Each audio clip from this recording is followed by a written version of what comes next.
ओम भूर्भुवः स्वः ओम द्वादशोऽध्याय ओम विद्युद्दाम हिदलव 3 बार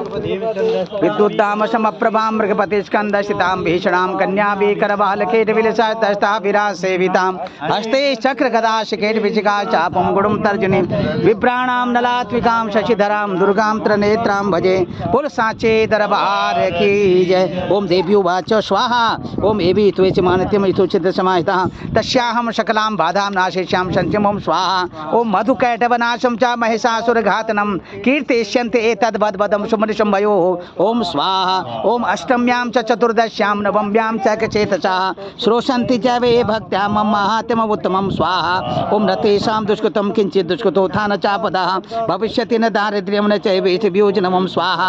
ओम शत्रुतो न भयं तस्य दशुतो वा न राजतः न शस्त्रा न तो योगात् कदाचित् संभविष्यति ओम स्वाहा ओम तस्मान् ममेतन्माहात्म्यं पठितव्यं समाहिते श्रोतव्यं च सदा भक्त्या परम स्वस्त्यनमिततं स्वाहा ओम उपसर्गान् शेषान्तो महामारी समुद्भवान् तथा त्रिविधमुत्पाद्यं महाद्यं समेन मम स्वाहा ओम यत्रे तत्पठते सम्यक् नित्यने मायते मम सदानि तदिमोक्षामि सानिध्यं तत्र वेतं स्वाहा ओम बलिप्रदाने पूजायाम् अग्निकारे बहुसवे सर्वं ममेतत् चरितमुच्चार्यं श्राम्येव च स्वाहा ओम जानता जानता वापि बलिपूजां तथा कृतां प्रतीक्षास्यामि अहं प्रीत्या बनि होमं तथा कृतं स्वाहा।